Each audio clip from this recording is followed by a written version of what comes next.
HBO Max boss Tony Goncalves defends their decision to release Justice League's Snyder Cut on the platform. After more than 2 years, the Release the Snyder Cut movement finally got what they were campaigning for. Zack Snyder's original version of the 2017 ensemble DC movie is confirmed to roll out next year via the latest streaming service. However, not everyone is thrilled about this development, with pushback coming from those who argue that this sets a bad precedent for fandoms when it comes to demanding something from studios. For context, Snyder was tapped to direct Justice League in 2015, but the divisive response to Batman v Superman: Dawn of Justice forced him to make some changes to his original darker narrative.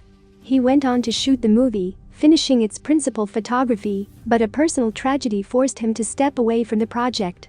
This paved the way for Joss Whedon to step in, man extensive reshoots, and assemble the final cut, which substantially changed Snyder's intended narrative.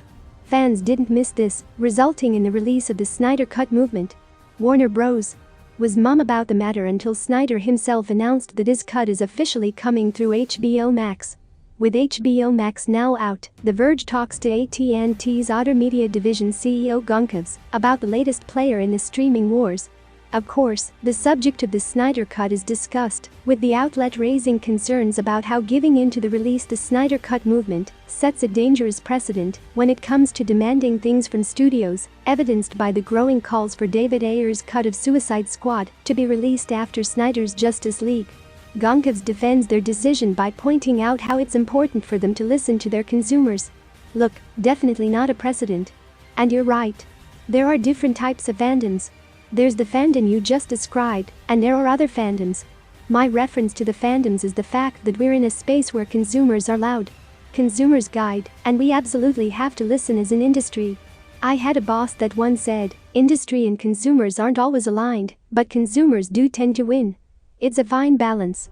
And I think when it comes to video, when it comes to entertainment, when it comes to content, consumers have never had more choice, and they've never had more of a voice. But that doesn't mean that we will go and invest our dollars in every single fandom that exists. But I think the reference to the Snyder Cut and the Friends fandom is the fact that consumers are speaking, and we have to listen. It doesn't mean that we're going to go redo every movie ever made.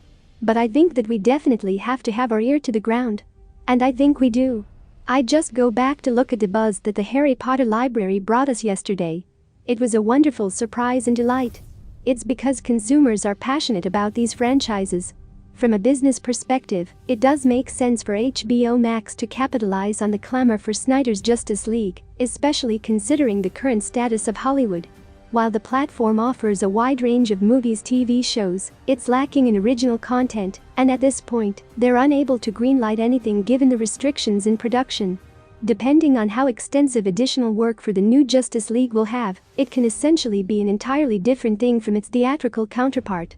Much of the shots needed have been filmed and can be worked on by VFX studios.